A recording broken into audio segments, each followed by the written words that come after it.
Mon Dieu, les parasites sont en train de détruire tout le café.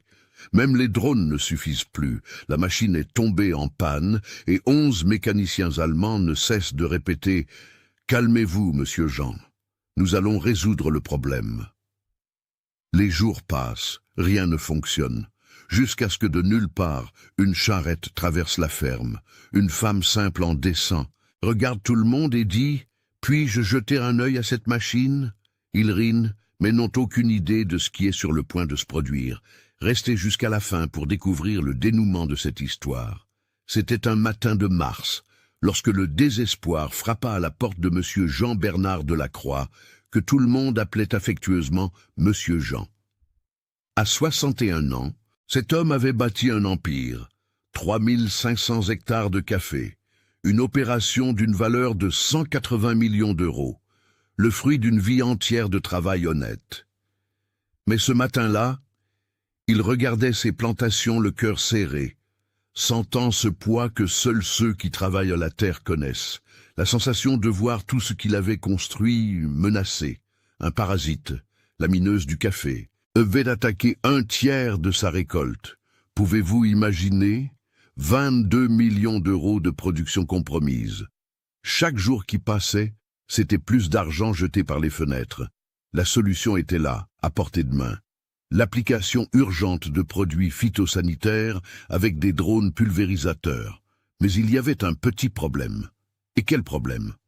La Big Bud 747, cette machine gigantesque, blanche, imposante, responsable de la préparation et de la distribution de tous les produits de pulvérisation, était à l'arrêt, en panne, morte depuis 3 semaines. Monsieur Jean avait tout essayé. Il avait appelé des mécaniciens de la région. Personne n'avait pu résoudre le problème, jusqu'à ce que quelqu'un suggère. Pourquoi ne pas appeler cette entreprise allemande qui est venue faire des services sur des machines agricoles? Et c'est ce qu'il fit. Il engagea une équipe spécialisée, 11 mécaniciens allemands, des gens qui travaillaient avec des technologies de pointe, des équipements ultramodernes. Leur chef était Klaus Schmidt, 52 ans, un Allemand grand, aux cheveux gris bien coupés, qui parlait français avec cet accent prononcé, mais plein de confiance. « Monsieur Jean, nous sommes des spécialistes. Nous avons déjà réparé des machines bien plus complexes que celle-ci. En 1 semaine, maximum, votre Big Bud fonctionnera parfaitement. » garantit Klaus avec un sourire débordant de certitude. 1 semaine devint 2. Les Allemands arrivaient tous les jours avec leurs mallettes d'outils importés, des ordinateurs de diagnostic qui coûtaient plus qu'une voiture populaire, des pièces d'origine qui venaient d'Europe par vol express. Ils changèrent des capteurs électroniques, remplacèrent des modules d'injection, testèrent chaque circuit avec ces appareils modernes qui clignotaient de lumière colorée. Mais la Big Bud 747 restait là, têtue, silencieuse, refusant de fonctionner. Chaque jour qui passait, Monsieur Jean voyait 300 000 euros s'écouler par les égouts. La maladie des caféiers avançait dans les plantations comme une traînée de poudre, dévorant le travail de mois, détruisant rêves et sueurs. Il dormait à peine, se réveillant au milieu de la nuit, pensant aux pertes, aux factures à payer, aux travailleurs qui dépendaient de lui. Un samedi matin, après 15 jours de tentatives infructueuses, Klaus rassembla son courage et se rendit au bureau du fermier. « Monsieur Jean, je dois être honnête avec vous, » commença-t-il, évitant de regarder le Français dans les yeux. « Cette machine, elle est très ancienne, elle a 40 ans, les systèmes sont obsolètes. Nous avons essayé tout ce qui était en notre pouvoir. Il est impossible de la remettre en état sans changer le moteur entier, ce qui coûterait plus de 400 000 euros et prendrait des mois. » Monsieur Jean sentit le monde s'effondrer. Impossible. Ce mot résonnait dans sa tête comme un glas funèbre. Si les meilleurs mécaniciens d'Allemagne abandonnaient, que pouvaient-ils faire d'autre? Sa récolte était perdue. Son empire, construit avec tant de sacrifices, s'écroulait. C'est alors que Jean, le chef de chantier de la ferme, un homme simple de 48 ans qui connaissait chaque centimètre de cette terre, entra dans la pièce avec une expression un peu timide. « Monsieur Jean, avec tout le respect que je vous dois, je connais quelqu'un qui pourrait peut-être aider. » Klaus laissa échapper un rire court et dédaigneux. « Jean, Nous sommes des ingénieurs formés en Allemagne. Nous travaillons avec les machines les plus avancées du monde. Si nous n'y arrivons pas, qui y arrivera? Un mécanicien de petite ville? Ce n'est pas vraiment un mécanicien. Jean hésita. C'est une jeune femme, Anita Dubois. Elle a un don avec les vieilles machines agricoles. Je l'ai déjà vue réparer des choses que d'autres juraient être impossibles. Le silence qui s'installa dans la pièce fut gênant. Les Allemands se regardèrent avec des sourires en coin. « Une femme ?» demanda Frédéric, l'un des plus jeunes mécaniciens de l'équipe, sans pouvoir cacher son incrédulité. « Excusez-nous, Jean, mais c'est sérieux. Nous ne parlons pas de réparer un petit tracteur. C'est une Big Bud 747. » Monsieur Jean, cependant, était désespéré. Quand on est en train de couler, n'importe quelle branche devient espoir. « Jean, appelle-la. Ça ne coûte rien d'essayer. » Le lendemain, dimanche matin, le soleil était encore bas, quand un bruit différent attira l'attention de tous à la ferme. Ce n'était pas le grondement d'un camion ou le moteur d'une camionnette, c'était le clip-clop, caractéristique des sabots de cheval frappant le sol en terre battue. Une charrette apparut à l'entrée de la propriété, conduite par un jeune homme en casquette, chemise à carreaux, et ce grand sourire de celui qui aime ce qu'il fait. À côté de lui, assise sur le simple banc en bois, se trouvait une jeune femme que, mes amis, personne ne s'attendait à voir. Anita Dubois avait 27 ans, les cheveux noirs attachés en une queue de cheval pratique, un joli visage marqué par des heures de travail sous le soleil. Elle portait une combinaison bleu, blanc, rouge, oui, aux couleurs du drapeau français, toute tachée de graisse, des marques de celle qui travaillait vraiment. Dans ses mains calleuses, elle portait une boîte à outils qui semblait avoir son âge. Ancienne, mais extrêmement bien entretenue. Les 11 mécaniciens allemands étaient à l'extérieur du hangar, où se trouvait la Big Bud, buvant leur café et discutant en allemand. Quand ils virent la charrette, les conversations s'arrêtèrent. Quand ils virent Anita descendre du véhicule avec cette boîte à outils, les rires commencèrent. « C'est une blague ?» Klaus parla à voix haute, sans se soucier si elle l'entendait ou non. « Une campagnarde en charrette va réparer ce que nous, les meilleurs mécaniciens d'Allemagne, n'avons pas réussi ?» Anita s'approcha à pas ferme, tendant la main pour saluer. « Bonjour, je suis Anita Dubois. Jean m'a parlé de votre problème avec la Big Bud. Je suis venu aider à le résoudre. » Aucun des Allemands ne lui rendit son salut. Ses mains restèrent en l'air, suspendues dans ce moment gênant qui sembla durer une éternité. Elle retira sa main lentement, mais garda le sourire. Un sourire qui n'était pas de faiblesse, mais de pure dignité. « Aider à résoudre ?» Frédéric éclata d'un rire bruyant. « Chère madame, nous sommes des ingénieurs spécialisés. Nous avons étudié des années. Nous travaillons avec une technologie allemande de pointe. Vous êtes venus en charrette. » Les rires des autres résonnèrent dans la cour. « Nous sommes meilleurs en tout. » Un autre Allemand, nommé Hans, ajouta avec arrogance. « Même au football, nous sommes meilleurs que vous. Ou avez-vous oublié Séville 82 ?» La référence à la défaite de la France à la Coupe du Monde de 1982 provoqua plus de rires parmi eux. Des rires qui avaient un goût d'humiliation. Ce moment, mes amis, était de ceux que l'on ressent profondément dans la poitrine. Anita était là, debout, seule, entourée de 11 hommes qui riaient d'elle comme si elle était une blague. Mais savez-vous ce qu'elle a fait?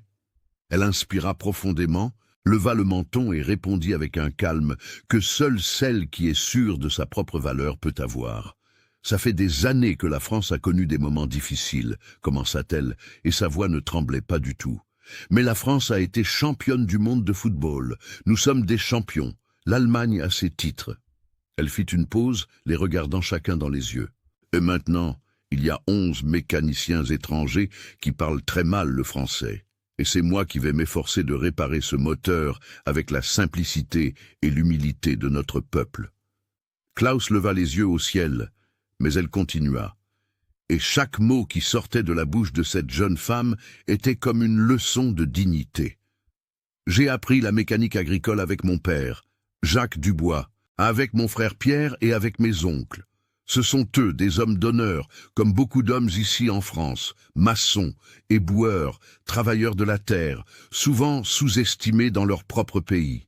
Mais nous n'abandonnons pas, nous ne baissons pas la tête. « Tu veux qu'on te donne un mouchoir ?» provoqua Hans, et les rires redoublèrent, encore plus fort. Monsieur Jean, homme qui venait d'arriver et assistait à la scène de loin, sentit une colère monter en lui.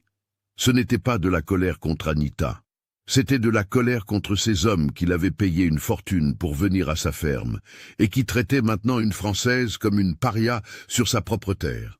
Il marcha vers le groupe à pas lourds. « Excusez-moi. » Sa voix coupa les rires comme un couteau. « Là, Klaus, vous avez eu 15 jours pour réparer ma machine. 15 jours et j'ai payé 85 000 € d'avance pour votre travail. La jeune femme vient d'arriver. Que diriez-vous de la laisser au moins essayer ?» Frédéric croisa les bras. « Monsieur Jean, avec tout le respect que je vous dois, vous êtes désespéré et je le comprends, mais c'est une perte de temps. Nous utilisons des équipements de diagnostic qui coûtent 50 000 € chacun. Nous avons remplacé des pièces d'origine importées.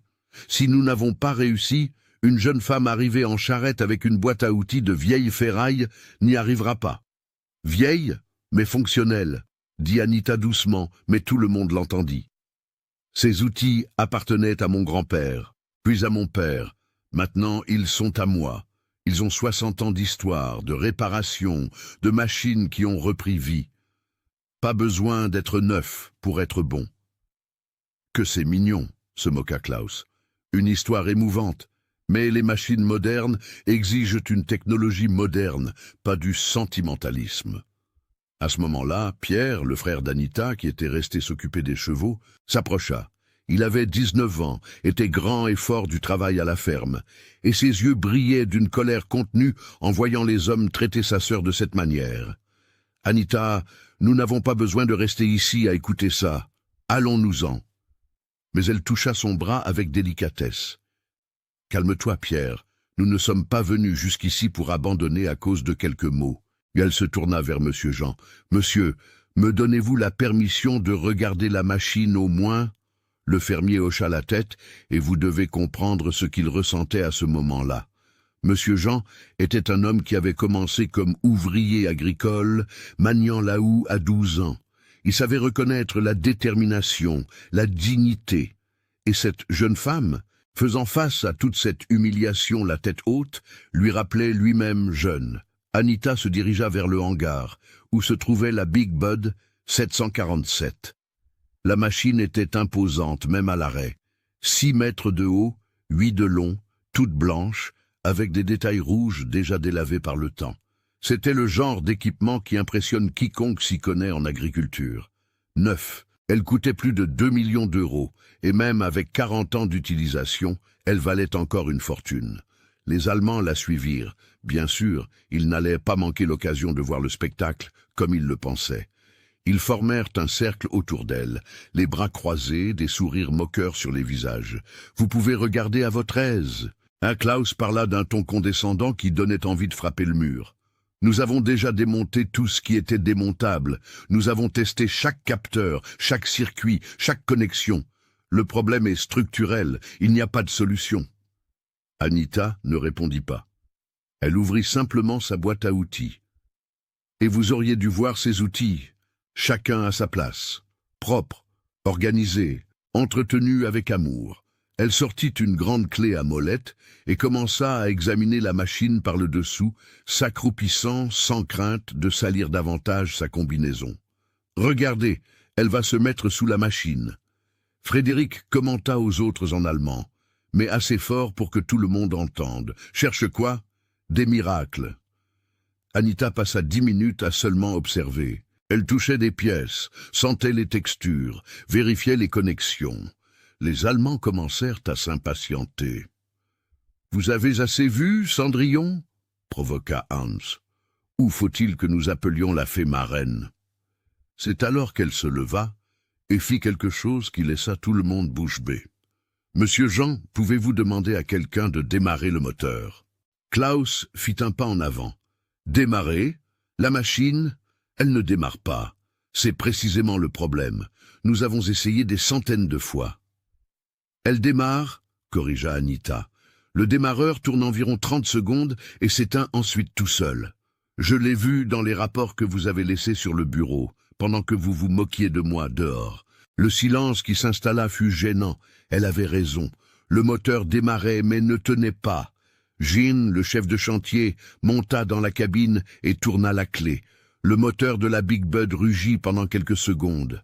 Un son grave, puissant qui faisait trembler le sol, mais il commença bientôt à s'étouffer, perdant de la puissance jusqu'à mourir complètement. Et c'est là qu'Anita fit quelque chose qu'aucun des 11 ingénieurs allemands, avec leurs diplômes et leurs équipements coûteux, n'avait songé à faire. Elle ferma les yeux. Elle ferma les yeux et resta là, immobile, dans un silence absolu. Elle demanda de rallumer le moteur. Le moteur ronfla, s'étouffa, mourut. Elle continua, les yeux fermés, comme en transe. « Que fait-elle » chuchota Frédéric, sans plus aucun ton moqueur. Il y avait quelque chose dans sa posture, dans sa concentration absolue, qui imposait le respect, même à ceux qui ne voulaient pas en donner. « Elle écoute », expliqua Pierre, et il y avait de la fierté dans sa voix. Mon père le lui a appris depuis qu'elle est petite. Il disait que la machine parle à ceux qui savent écouter. Klaus laissa échapper un rire forcé. La machine ne parle pas. La machine est diagnostiquée avec des équipements, pas avec Louis. Mais Anita continua. Elle demanda de l'allumer une 3e fois, une 4e, une 5e. Chaque fois, elle bougeait légèrement la tête, comme si elle traquait un son spécifique. Les Allemands commencèrent à être mal à l'aise. Cela n'avait aucun sens dans leur logique, mais en même temps, il y avait quelque chose là qu'ils ne pouvaient pas comprendre. Après 8 tentatives, Anita ouvrit les yeux et ce qu'elle dit ensuite fit taire tout le monde. Le problème n'est pas électronique. Klaus explosa pratiquement. Comment ça, ce n'est pas électronique?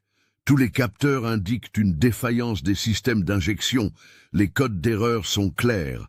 Les capteurs indiquent une conséquence, pas une cause, répondit-elle avec la patience d'une professeure expliquant à un élève têtu. Vous étiez tellement concentré sur la technologie que vous avez oublié l'essentiel. L'essentiel. Hans cracha le mot comme une insulte. Nous avons absolument tout vérifié. Anita se dirigea vers le côté de la machine et montra le système hydraulique. « Avez-vous vérifié cela ?»« Le système hydraulique est parfait, » assura Klaus. « Nous avons testé la pression. Elle est dans les paramètres. » « Vous avez testé la pression, mais avez-vous vérifié le filtre hydraulique primaire ?» Le silence qui s'installa fut plus lourd que le plomb. Pouvez-vous ressentir ce moment où la lumière commence à se faire ? Et quand l'orgueil cède la place à la première étincelle de doute. « Filtre » murmura Klaus, et pour la première fois sa voix vacilla. « Le filtre ne peut pas être le problème. Ce serait quelque chose de beaucoup trop simple pour que les ingénieurs allemands le considèrent. » Anita compléta sans malice, se contentant de constater un fait. Cette machine a 40 ans. Elle travaille tous les jours dans les champs, avec de la poussière, de la terre, du soleil, de la pluie. L'huile hydraulique accumule des sédiments au fil des ans. Lorsque le filtre s'encrasse, la pression hydraulique devient irrégulière. Et savez-vous ce qui se passe lorsque la pression hydraulique oscille dans une Big Bud 747? Le système électronique l'interprète comme une défaillance d'injection et coupe le moteur par protection. Frédéric fit un pas en avant, le front plissé. Mais nous avons vérifié les filtres principaux. Le filtre primaire n'est pas le filtre principal, expliqua-t-elle. Il est caché ici en dessous, tout au début du système. Je parie que vous ne saviez même pas qu'il existait. Leur visage disait tout. Ils ne le savaient pas. Monsieur Jean observait la scène avec un mélange de soulagement et de colère montant dans sa poitrine. Colère parce qu'il avait payé 85 000 € à des professionnels qui avaient ignoré l'essentiel. Soulagement parce que peut-être, juste peut-être, sa récolte pouvait encore être sauvée. Alors, il suffit de changer le filtre, demanda-t-il la voix pleine d'espoir. Anita secoua la tête. Il ne s'agit pas seulement de le changer, il faut démonter tout le circuit, le nettoyer complètement, car il doit être plein de résidus, puis le réinstaller avec un filtre neuf. C'est un travail sale, Manuel, le genre de choses qui exige patience et connaissance des vieilles machines. Combien de temps avez-vous besoin? Monsieur Jean calculait déjà. Chaque heure comptait. Elle regarda le ciel, estimant environ 2 heures, peut-être un peu plus. Klaus éclata d'un rire nerveux. 2 heures! Nous avons passé 15 jours ici. Et vous allez le résoudre en 2 heures? Si mon diagnostic est correct, oui, répondit-elle avec simplicité. Mon père disait toujours, la technologie est merveilleuse, mais l'expérience est irremplaçable. Vous avez vu des codes d'erreur sur des ordinateurs? Moi j'ai écouté la machine me raconter où ça lui faisait mal. Et c'est là, mes chers amis, que la véritable magie commença à opérer. Pas la magie des contes de fées, mais la magie du vrai savoir, du talent genuin, de ce qui ne s'apprend pas à l'université, mais se porte dans le sang. Anita retira sa combinaison. En dessous, elle portait un simple t-shirt bleu, blanc, rouge, de ceux que l'on achète dans un magasin populaire, et attacha les manches à sa taille. « J'aurai besoin d'espace sous la machine », prévint-elle. « Et vous ?» Elle regarda les Allemands. « Vous pouvez rester regarder si vous voulez, peut-être apprendrez-vous quelque chose aujourd'hui. » La phrase leur tomba comme une gifle. Klaus ouvrit la bouche pour répondre, mais Frédéric lui toucha le bras, secouant la tête. Quelque chose dans la détermination de cette jeune femme avait changé l'énergie du lieu. Ils allaient rester là, oui, ne serait-ce que pour être témoins de son échec, ou du moins, c'est ce qu'ils voulaient encore croire. Anita s'allongea sur le dos sur le sol en terre battue, avec l'aisance de quelqu'un qui l'avait fait 1000 fois. Elle se glissa sous la Big Bud 747 avec l'agilité de quelqu'un qui connaissait chaque recoin de ce type de machine. Pierre apporta une lampe de poche de la charrette et la lui tendit. « Merci, mon frère », dit-elle tendrement, et commença à travailler. Le silence qui régnait dans ce hangar était lourd, plein d'attentes. Tous les travailleurs de la ferme s'étaient approchés. Une quinzaine d'hommes qui avaient interrompu leur tâche dominicale pour regarder. Jean, le chef de chantier, était juste devant, les bras croisés et un sourire discret sur le visage. Il connaissait Anita depuis qu'elle était petite. Il savait de quoi elle était capable. Sous la machine, Anita travaillait méthodiquement. « Je vois le filtre primaire. » Sa voix résonna, exactement là où j'imaginais. « J'ai besoin d'une clé hexagonale numéro 8. » Pierre avait déjà ouvert la boîte à outils, prit la clé et la lui passa. Les Allemands se regardèrent. Clé hexagonale numéro 8. Si simple que ça. Le filtre est complètement obstrué. La voix d'Anita continua. Et maintenant, il y avait une note de certitude absolue en elle. Vous voulez voir? Clus s'abaissa maladroitement. Il n'était pas habitué à se salir et jeta un coup d'œil sous la machine. Anita pointa la lampe de poche vers une pièce cylindrique couverte de saleté. Ici, vous voyez? Il vit, et ce qu'il vit lui donna la nausée. Le filtre était tellement encrassé qu'il ressemblait à un bloc solide de boue durcie. Comment avait-il pu laisser passer ça? Comment 11 ingénieurs formés n'avaient-ils pas pensé à vérifier cela? « Mon Dieu !» murmura Klaus en allemand. Et il y avait une défaite authentique dans sa voix. Anita commença à démonter le système. Ce n'était pas un travail facile. Les connexions étaient bloquées par des années d'utilisation. Les boulons têtus résistaient, mais elle avait de la force dans ses bras. Une force bâtie par des années de travail avec son père dans l'atelier qu'il tenait dans un petit hangar près de chez eux. Chaque mouvement était précis, réfléchi, pas de précipitation, pas de désespoir. C'était la danse de celle qui maîtrisait parfaitement son métier. « Elle sait vraiment ce qu'elle fait », chuchota Hans à Frédéric en allemand.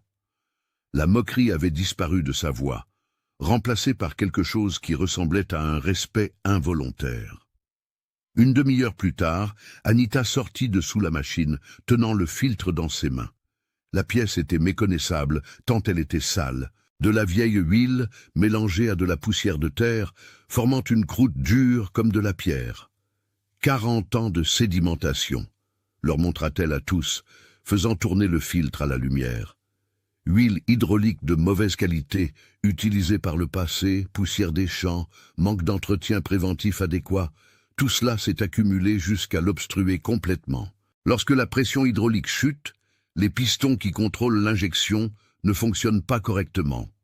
C'est pourquoi le moteur démarre, mais ne tient pas. Monsieur Jean s'approcha, prit le filtre dans ses mains et en sentit le poids. « Et vous ?» Il regarda les Allemands avec une colère froide dans les yeux. « Vous avez passé 15 jours à changer des capteurs électroniques très chers, sans regarder cela. » Klaus n'avait pas de réponse. Aucun d'eux n'en avait. L'humiliation d'être surpassé par cette campagnarde faisait plus mal que n'importe quelle gifle. Anita ne perdit pas de temps à enfoncer le clou. Elle était là pour réparer une machine, pas pour humilier qui que ce soit. « Je dois nettoyer tout le circuit hydraulique avant de mettre le nouveau filtre », expliqua-t-elle. « Pierre, apporte ce bidon de fluide hydraulique propre que nous avons apporté. » Son frère courut à la charrette et revint en portant un bidon de 20 litres. « Nous sommes toujours préparés », dit-il avec fierté dans la voix. Ce qui se passa au cours des 2 heures suivantes fut une véritable leçon de mécanique. Anita démonta chaque connexion du système hydraulique avec une précision chirurgicale. Elle nettoya chaque tuyau, chaque valve, chaque joint avec un chiffon imbibé de solvant. Ses doigts travaillaient avec la délicatesse de celui qui assemble un puzzle compliqué, mais avec la confiance de celui qui l'avait fait des dizaines de fois. Les Allemands, un par un, s'approchaient, non pas pour se moquer, mais pour observer attentivement. Frédéric s'accroupit à ses côtés à un moment donné. « Comment avez-vous appris cela ?» demanda-t-il. Et sa voix n'avait plus aucune trace d'arrogance. Anita ne cessa pas de travailler tout en répondant « Mon père, Jacques, travaille avec des machines agricoles depuis qu'il a 15 ans. Quand j'avais 8 ans, il me laissait rester avec lui dans l'atelier. J'observais, je posais des questions, je voulais comprendre. Il disait « Anita, une machine, c'est comme une personne. Il faut l'écouter, comprendre où ça lui fait mal, la traiter avec respect. À 12 ans, je l'aidais déjà pour les réparations. À 15 ans, j'ai réparé seul mon premier tracteur. Votre père doit être un homme très sage, commenta Frédéric. Et il y avait une sincérité authentique dans ses paroles. C'est l'homme le plus sage que je connaisse, répondit-elle avec un sourire qui illuminait son visage taché de graisse. Il n'a fait que l'école primaire, vous savez, mais il connaît les moteurs comme personne. Pas besoin de diplôme pour être intelligent. Il faut de la dédicace, de l'humilité pour apprendre et du respect pour le savoir qui vient de l'expérience. » Ces mots flottèrent dans l'air comme des oiseaux. Respect pour le savoir qui vient de l'expérience. Les Allemands étaient arrivés là, pleins de diplômes, de certificats, d'arrogance, et se faisaient enseigner par une jeune femme de 27 ans qui avait appris avec son père dans un simple atelier. Klaus s'éloigna du groupe et se dirigea vers Monsieur Jean qui observait tout. « Monsieur Jean » commença-t-il, et sa voix était différente, plus basse, sans l'arrogance qu'elle avait auparavant. « Je dois vous demander pardon. » Le fermier le regarda durement. « Des excuses ne me rendront pas les 85 000 € que je vous ai payés, Klaus. Elles ne me rendront pas les 15 jours perdus, les 4-5 millions d'euros que j'ai déjà perdus sur ma récolte. Je sais, » l'Allemand baissa la tête, « nous avons échoué. Nous avons échoué techniquement, mais nous avons surtout échoué en tant qu'êtres humains. La façon dont nous avons traité cette jeune femme était impardonnable. » Pendant ce temps, Anita avait terminé le nettoyage complet du système, installé le filtre neuf, une pièce simple qui ne coûtait pas plus de 200 €, et commença à tout remonter. Ses 2 mains volaient sur les connexions, serrant des boulons, emboîtant des tuyaux, vérifiant chaque détail. Pierre resta tout le temps à ses côtés, lui passant les outils avant même qu'elle ne les demande. C'était beau à voir, cette harmonie entre frères et sœurs. Cet amour manifesté à travers le travail en commun. Après 1h40, pas les 2 heures qu'elle avait estimées, elle fut plus rapide. Anita sortit de sous la machine pour la dernière fois. Elle était couverte de graisse de la tête aux pieds. Ses cheveux s'étaient échappés de sa queue de cheval. Son visage avait des taches noires, mais ses yeux brillaient d'une lumière qui semblait venir de l'intérieur. « Prêt !» annonça-t-elle en s'essuyant les mains sur un chiffon. « Vous pouvez tester. » Le cœur de M. Jean battait si fort qu'il pouvait l'entendre dans ses propres oreilles. C'était le moment. Après 3 semaines d'angoisse, de pertes qui s'accumulaient, de désespoir rongeant son âme, c'était le moment de la vérité. Jean monta dans la cabine de la Big Bud 747, posa la main sur la clé de contact et regarda Anita, qui fit un geste d'encouragement de la tête. Il tourna la clé, le moteur rugit. Non, ce n'était pas le ronronnement faible et irrégulier d'avant. C'était un rugissement puissant, fort, sain, le son qu'une Big Bud 747 devait faire. Un bruit grave qui faisait trembler le sol, qui remplissait la poitrine de quiconque aimait les machines. Les aiguilles sur le tableau de bord commencèrent à monter, se stabilisant sur les bonnes marques. Vert, vert, vert, tous les indicateurs au vert. Jean accéléra. Le moteur répondit parfaitement, montant en régime avec douceur, sans s'étouffer, sans défaillance. Il ralentit, accéléra à nouveau. Parfait, absolument parfait. « Mon Dieu !» cria M. Jean, et sa voix était étranglée par l'émotion. « Elle fonctionne, la machine fonctionne !» Avez-vous encouragé Anita?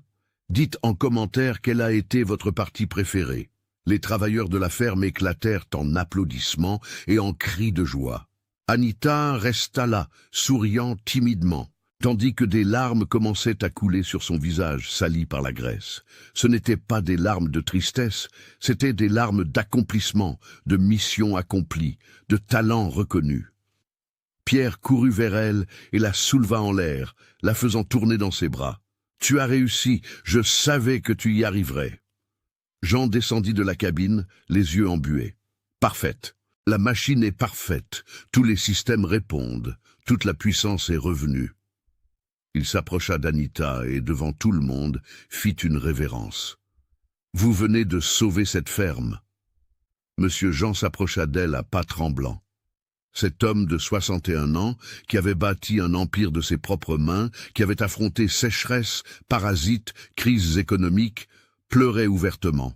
Il prit les mains sales de graisse d'Anita dans les siennes et les serra fort. « Ma petite », sa voix sortait à peine, « vous n'avez aucune idée de ce que vous venez de faire. 3 semaines à perdre 300 000 € par jour. 3 millions d'euros sont déjà partis en fumée. Mais ce qui reste, 7 millions d'euros de récolte, vous venez de le sauver. Vous avez sauvé le travail de toute ma vie. » Anita serra ses mains en retour. « Je n'ai fait que mon travail, monsieur Jean. Le travail que mon père m'a appris à faire avec amour et dévouement. » C'est alors que Klaus s'approcha.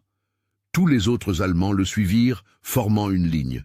Leur chef s'arrêta devant Anita et pour la première fois depuis son arrivée en France, il y avait une humilité sincère dans ses yeux bleus. « Anita Dubois, commença-t-il, et les mots sortaient difficilement. Nous avons commis une terrible erreur, pas seulement technique.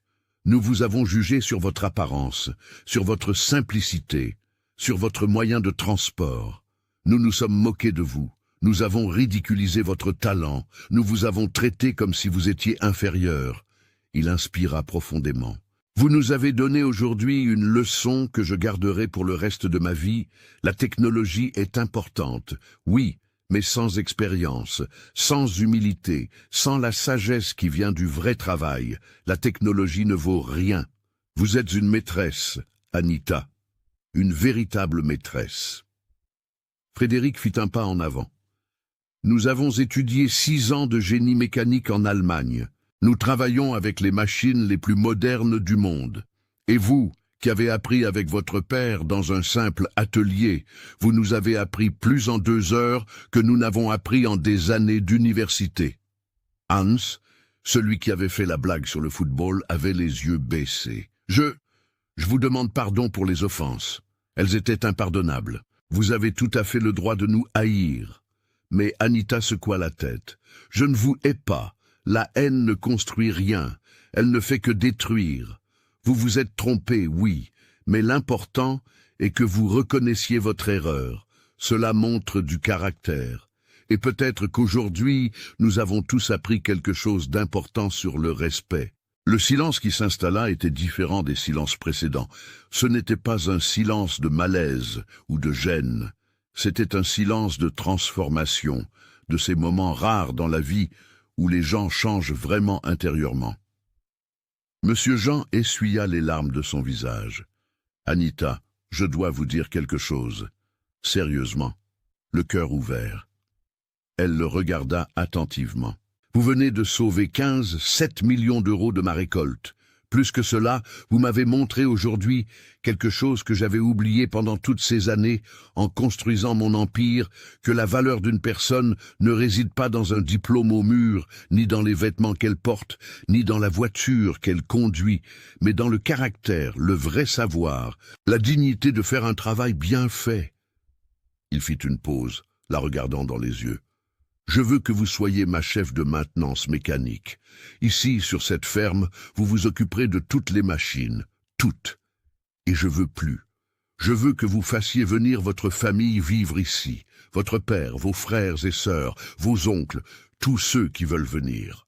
J'ai des maisons pour les travailleurs, de bonnes maisons, un contrat de travail, un salaire juste, le respect garanti. » Anita écarquilla les yeux. « Monsieur Jean, je... » « Ne me répondez pas tout de suite, » l'interrompit-il gentiment. « Discutez-en avec votre famille. Réfléchissez calmement, mais sachez que cette offre est réelle, sérieuse, et qu'elle vient de mon cœur. » Anita resta là, immobile, traitant tout ce qui venait de se passer. 2 heures auparavant, elle était la risée, la campagnarde en charrette, venue réparer ce que les ingénieurs allemands n'avaient pas réussi. Maintenant, elle recevait une proposition qui changerait complètement sa vie et celle de toute sa famille. Pierre s'approcha de sa sœur et lui toucha l'épaule avec délicatesse. « Nita, ça va. » Elle hocha la tête, mais les larmes recommencèrent à couler. « Oui, mon frère, je suis juste trop émue. » Elle inspira profondément, essayant de contrôler sa voix. « Monsieur Jean, j'accepte d'en parler à ma famille, mais... je vous dis déjà que ce serait un honneur de travailler ici. » Le fermier sourit, ce sourire de celui qui voyait la justice se faire. « Alors, c'est entendu. Et pour le paiement d'aujourd'hui, pour la réparation, 500 €, ça vous va ?» Elle répondit avec simplicité. Klaus fit un pas en avant, indigné. « 500 €, Anita. Vous venez de sauver une récolte de 7 millions d'euros. Cela n'a aucun sens. » Monsieur Jean acquiesça. « Klaus a raison cette fois. Vous recevrez 50 000 € pour le travail d'aujourd'hui, et je n'accepte aucun refus. » Les yeux d'Anita s'écarquillèrent. 50 000 €, c'était plus d'argent qu'elle n'en avait vu de toute sa vie. « Monsieur Jean, c'est très généreux. C'est juste, » corrigea-t-il. « Les Allemands allaient recevoir 120 000 € s'ils avaient réussi à réparer. Vous méritez au moins ça, mais 50 000 €, ça vous aide bien, non ?» Ça aidait. Mon Dieu, comme ça aidait. Avec cet argent, elle pourrait rénover l'atelier de son père, acheter de nouveaux outils, aider Pierre à réaliser son rêve d'avoir ses propres chevaux. C'était une bénédiction tombée du ciel. « Merci » fut tout ce qu'elle réussit à dire, la voix étranglée. « Merci beaucoup. » Frédéric s'approcha timidement. « Anita, j'aimerais vous poser une question, si vous le permettez. » Elle fit un geste pour qu'il continue. « Comment avez-vous développé cette capacité à diagnostiquer les machines par le son? C'est extraordinaire. Nous avons des équipements très coûteux qui font des analyses de vibrations, des capteurs acoustiques, et même ainsi, nous n'obtenons pas ce que vous obtenez juste en écoutant. » Anita s'essuya à nouveau les mains sur le chiffon et sourit de son air un peu timide. « Mon père disait toujours que chaque machine a une voix. Quand elle est en bonne santé, c'est une voix forte, constante. Quand quelque chose ne va pas, la voix change. Elle devient rauque, tremblante, irrégulière. Depuis toute petite, il m'apprenait à fermer les yeux et à écouter. « Ne regarde pas, écoute, » répétait-il. « La machine va te dire où ça lui fait mal. » Hans hocha la tête émerveillé. « C'est presque poétique. » Votre père est un génie. C'est un travailleur, corrigea Anita gentiment. Un homme simple qui a appris son métier avec amour et dévouement. Mais oui, pour moi c'est un génie. Klaus sortit son téléphone de sa poche. Puis-je prendre une photo avec vous pour la montrer à mon équipe en Allemagne? Je veux qu'ils voient qui nous a enseigné l'humilité aujourd'hui. Anita rit, gênée. Je suis toute couverte de graisse. Et c'est exactement comme cela que vous devez être sur la photo, insista-t-il, montrant qu'un vrai travail salit les mains, mais remplit le cœur. Ils prirent la photo. Anita au centre, les 11 Allemands autour d'elle, tous souriants. C'était une image qu'aucun d'eux n'oublierait jamais. Monsieur Jean appela Jean, le chef de chantier. « Prépare un déjeuner spécial pour tout le monde. Aujourd'hui est un jour de célébration. » Il regarda les Allemands. « Vous êtes également invités. Après tout, nous avons tous appris quelque chose d'important aujourd'hui. » Pendant le déjeuner, servi là même dans le hangar, sur des tables improvisées, les conversations se déroulèrent de manière complètement différente. Les Allemands posaient des questions authentiques sur la mécanique à Anita, qui répondait avec patience et générosité. Pierre racontait des histoires amusantes sur les bêtises que lui et sa sœur faisaient enfant en touchant au moteur. Frédéric fut particulièrement intéressé d'en savoir plus sur le père d'Anita. Il travaille toujours comme mécanicien? Il travaille, confirma Anita. Il a un petit atelier près de chez lui. Il répare des tracteurs, de vieux camions, des machines de ferme de la région. Il ne fait pas payer cher. Parfois, il le fait même gratuitement quand il voit que la personne en a vraiment besoin. Il dit qu'un bon savoir est un savoir partagé. Klaus resta silencieux un instant, assimilant cela. Vous avez une richesse que l'argent ne peut acheter. Vous avez un héritage de savoir, de valeur, de dignité. Nous, les Allemands, nous avons la technologie, l'efficacité, mais nous avons perdu quelque chose en chemin. Nous avons perdu cette humanité. L'après-midi déclinait, teintant le ciel de la Beauce de tons d'orange et de rose. Les Allemands se préparaient à retourner à l'hôtel où ils logeaient. Klaus s'approcha de Monsieur Jean une dernière fois. À propos du paiement. Il commença. « Je ne vous paierai pas. » Le fermier coupa, mais sans agressivité. « Vous n'avez pas résolu le problème. C'est aussi simple que cela. » « Ah, je sais et je suis entièrement d'accord, mais j'aimerais proposer quelque chose de différent. » Klaus inspira profondément. « Laissez-moi payer les 50 000 € à Anita. Elle mérite cet argent et je veux que cela vienne de moi comme une véritable excuse, concrète. » Monsieur Jean l'étudia un long moment. « Vous êtes sûr? »« Absolument. Et de plus, quand nous rentrerons en Allemagne, j'écrirai un rapport complet sur ce qui s'est passé ici. Je l'enverrai à toutes les entreprises du secteur. Le monde doit savoir qu'il existe une mécanicienne française appelée Anita Dubois, qui a surpassé 11 ingénieurs allemands, et je la recommanderai à toute entreprise qui aurait besoin de conseils en machines agricoles anciennes. » C'était plus que de l'argent. C'était une reconnaissance professionnelle de niveau international. C'était la porte s'ouvrant sur un avenir qu'Anita n'avait jamais rêvé possible. Lorsque les Allemands partirent enfin, Klaus s'arrêta devant Anita une dernière fois. « Petite campagnarde », dit-il, et cette fois, le mot sortit avec tant de tendresse qu'Anita sentit son cœur se serrer. « Merci de nous avoir appris que l'orgueil ne construit rien, mais que l'humilité construit des ponts. » Anita et Pierre montèrent dans la charrette, alors que le soleil se couchait. Monsieur Jean lui remit une enveloppe avec les 50 000 € en chèque. Lundi, vous m'apportez la réponse concernant la proposition de travail et vous amenez votre père avec vous. Je veux connaître l'homme qui a élevé une fille si extraordinaire. Sur le chemin du retour, avec les chevaux trottant tranquillement et le ciel s'obscurcissant, Pierre regarda sa sœur. « Tu sais que notre vie va changer complètement, n'est-ce pas ?» Anita sourit, serrant l'enveloppe contre sa poitrine. « Ça va changer, mon frère, mais nous n'oublierons pas qui nous sommes. Nous n'oublierons pas d'où nous venons. Le succès sans humilité est de l'arrogance. Papa l'a toujours dit. » Et là, dans cette simple charrette, traversant les chemins de terre de la Beauce, allait une jeune femme qui avait prouvé que le vrai talent n'a pas besoin de technologies coûteuses pour se manifester. Il a juste besoin d'un cœur pur, d'un savoir honnête et du courage de montrer sa valeur, même quand le monde entier doute de vous. 10 mois après ce dimanche qui changea tout, la ferme de Monsieur Jean s'était transformée en un exemple d'excellence en Beauce. Et au cœur de cette transformation se trouvait Anita Dubois, maintenant âgée de 28 ans, dirigeant la maintenance mécanique de toute l'opération avec une maîtrise qui impressionnait tout le monde.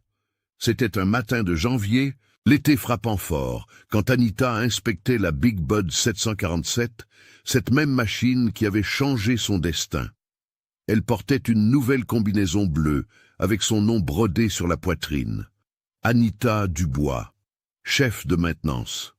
Ses cheveux étaient attachés en un chignon pratique et sur son visage, il y avait cette expression de concentration absolue qui apparaissait toujours quand elle travaillait. « Ah, bonjour ma fille !» La voix grave et chaleureuse la fit sourire avant même qu'elle ne lève les yeux. C'était Jacques Dubois, son père, 58 ans, marchant vers elle avec cette démarche tranquille de celui qui avait trouvé la paix dans la vie. Lui aussi portait l'uniforme de la ferme. Il travaillait comme mécanicien senior, sous la supervision de sa propre fille, et ne pouvait pas en être plus fier. « Bonjour, papa !» Anita descendit de la cabine de la machine et étreignit l'homme qui avait été son premier et plus grand professeur. « J'ai déjà vérifié les tracteurs du secteur Est, tout fonctionne parfaitement. Ce John Deere, qui avait un problème de transmission, est comme neuf. » Jacques sourit. Ton frère Pierre a aidé. Le garçon apprend vite. Anita regarda sur le côté et vit Pierre, maintenant âgé de 20 ans, sortant de sous un tracteur, le visage tout taché de graisse, mais avec un immense sourire. Le jeune homme avait découvert qu'il aimait autant la mécanique que les chevaux. Et à la ferme, il pouvait travailler avec les deux. La famille avait déménagé à la ferme 3 semaines après ce dimanche historique. Monsieur Jean avait tenu chaque mot de sa promesse. Il leur avait donné une maison confortable, avec 3 chambres, un grand salon, une cuisine équipée. Ce n'était pas un manoir, mais c'était infiniment mieux que la petite maison exiguë où ils vivaient auparavant.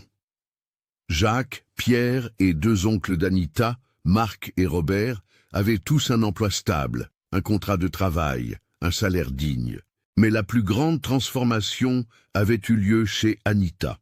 Au cours des premiers mois, elle avait complètement réorganisé le système de maintenance de la ferme. Elle avait mis en place un programme de maintenance préventive qui avait réduit les pannes de 78%. Elle avait formé une équipe de 6 mécaniciens, tous des hommes, tous plus âgés qu'elle, et tous la respectant profondément. Sa réputation s'était répandue dans la région comme une traînée de poudre. « Anita !» Jean, le chef de chantier, arriva en courant dans la cour avec un papier à la main et une expression d'excitation sur le visage. « Une livraison est arrivée pour vous, une livraison internationale. » Elle fronça les sourcils, curieuse. « Internationale ?» Jean lui tendit l'enveloppe. Elle était grande, lourde, avec des timbres d'Allemagne. Son nom était écrit en lettres soignées, Madame Anita Dubois, la jeune campagnarde. D'une main tremblante, elle l'ouvrit. À l'intérieur, il y avait une lettre en français, un français bien meilleur que celui que parlait Klaus, et plusieurs documents officiels. Anita commença à lire à voix haute, et au fur et à mesure que les mots sortaient de sa bouche, ses yeux se remplissaient de larmes. Chère jeune campagnarde, la lettre commençait et elle dut déjà faire une pause pour respirer profondément. J'espère que cette lettre vous trouve, vous et votre famille, en bonne santé et heureux. Ici, en Allemagne, moi, Klaus Schmidt, et toute mon équipe pensons souvent à vous avec une tendresse que je ne peux même pas exprimer avec des mots. Jacques s'approcha de sa fille, posant sa main sur son épaule, tandis qu'elle continuait à lire. Depuis ce jour, à la ferme de Monsieur Jean, ma vie a complètement changé. J'ai raconté votre histoire à tous ceux qui voulaient l'entendre et à beaucoup qui ne voulaient pas non plus. Anita rit entre 2 larmes. J'ai écrit des articles dans des magazines spécialisés, j'ai donné des conférences dans des universités, j'ai parlé lors de congrès. Le nom d'Anita Dubois est connu et respecté dans le secteur des machines agricoles dans toute l'Europe.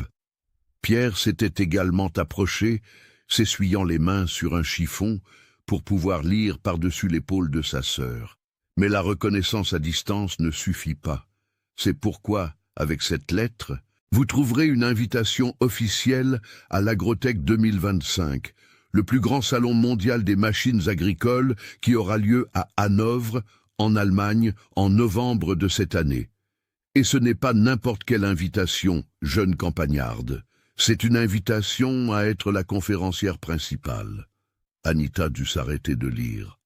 Les larmes coulaient librement maintenant, mouillant le papier. Conférencière principale, elle, une jeune femme qui avait appris la mécanique dans un simple atelier avec son père, faire une conférence au plus grand salon du monde, en Allemagne.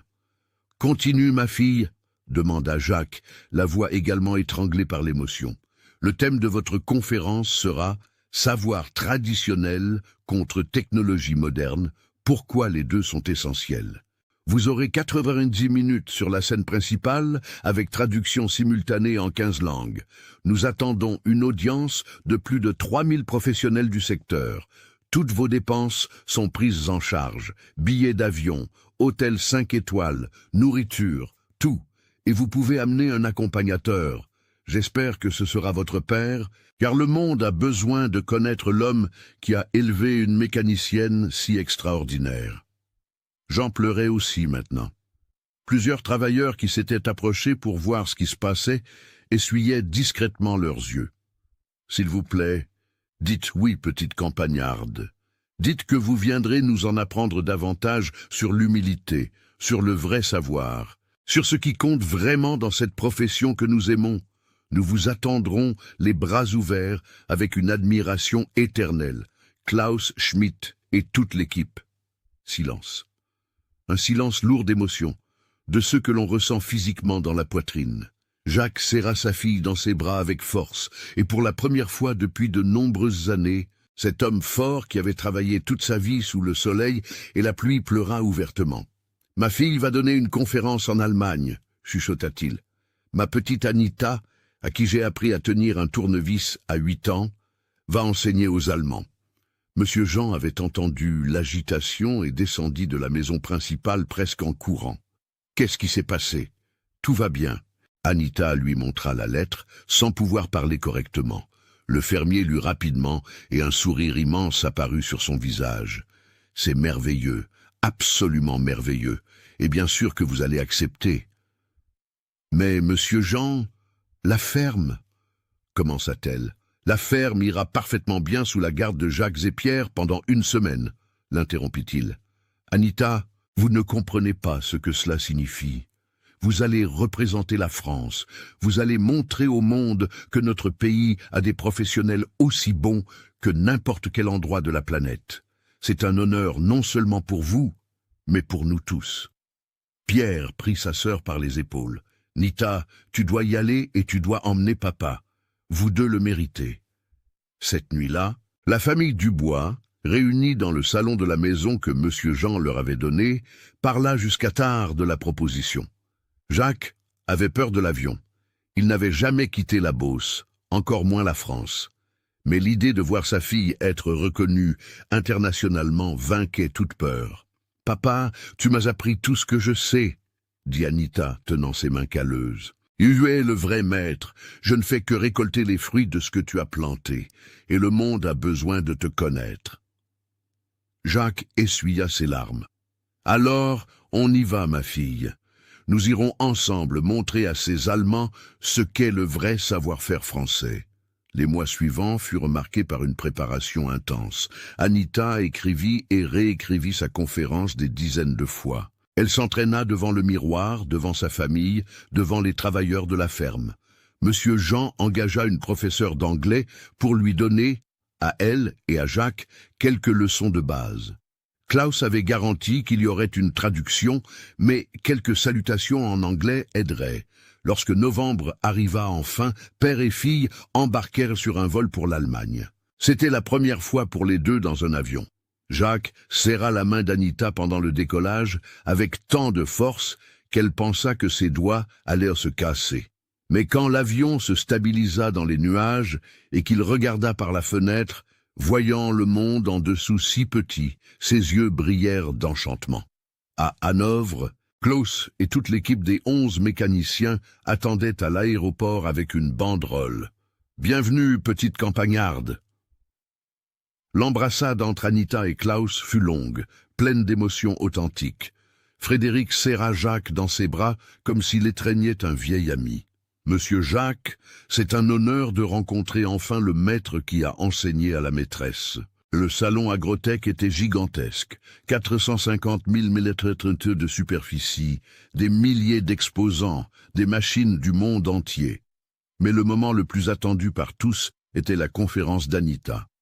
Le jour J, lorsqu'elle monta sur la scène principale et vit cette foule de plus de 3000 professionnels attendant de l'écouter, son cœur s'arrêta presque. Au premier rang se trouvait Jacques, les larmes coulant déjà sur son visage, de pure fierté. À ses côtés, Klaus et les autres Allemands souriaient, encourageants. Anita commença à parler et sa voix, qui avait tremblé au début, gagna en force à chaque mot. Elle raconta l'histoire de ce dimanche à la ferme. Elle raconta comment elle avait été humiliée, comment elle avait gardé sa dignité, ce qu'elle avait appris de son père depuis son enfance, l'importance d'équilibrer technologie et expérience pratique. « Mon père m'a appris qu'une machine a une âme, dit-elle, et sa voix résonna dans l'immense auditorium. Il m'a appris à écouter, à sentir, à respecter. Il n'y a pas de technologie qui remplace cette connexion, ce savoir qui se transmet de génération en génération. L'Allemagne a les meilleurs outils du monde, oui, mais la France a des personnes avec un savoir traditionnel profond.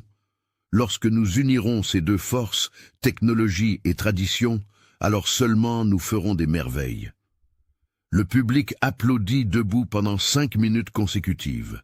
Des entrepreneurs s'approchèrent ensuite, lui offrant des contrats de conseil. Des universités voulaient qu'elle donne des cours.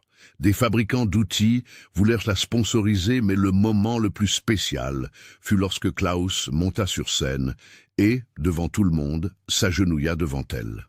« Petite campagnarde, vous m'avez enseigné l'humilité, vous m'avez enseigné le respect, vous m'avez enseigné que le savoir n'a pas de nationalité, pas de genre, pas de classe sociale. Merci d'avoir changé ma vie. » Ce soir-là, lors d'un dîner de célébration, Jacques fut entouré d'ingénieurs allemands désireux d'en apprendre davantage sur ces techniques traditionnelles. L'homme simple qui n'avait fait que l'école primaire était traité comme un professeur, comme un maître, comme une référence. Lorsqu'ils rentrèrent en France, 1 semaine plus tard, Anita et Jacques revinrent différents. Non pas meilleurs, ils avaient toujours été extraordinaires, mais conscients de leur propre valeur d'une manière nouvelle. L'histoire d'Anita Dubois, la campagnarde qui avait humilié 11 ingénieurs allemands et ensuite conquis l'Europe, se répandit dans toute la France. Elle reçut des propositions pour travailler dans de grandes entreprises, gagner 10 fois plus. Mais elle choisit de rester à la ferme de Monsieur Jean, continuant à s'occuper des machines avec son père et son frère à ses côtés. Parce que l'argent va et vient, la technologie change chaque année. Mais le vrai savoir, transmis de père en fille avec amour et dévouement, cela est éternel. Et un travail fait avec un but, entouré de personnes que vous aimez et qui vous respectent, cela n'a pas de prix.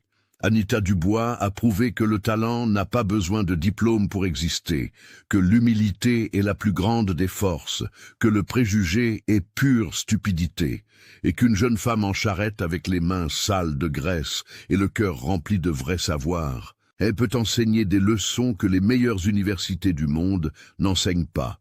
Et ceci, mes chers amis, est une histoire vraie de transformation, non seulement d'Anita, mais de tous ceux qui ont croisé son chemin et ont appris que juger les gens sur leur apparence, c'est perdre la chance de connaître des talents extraordinaires.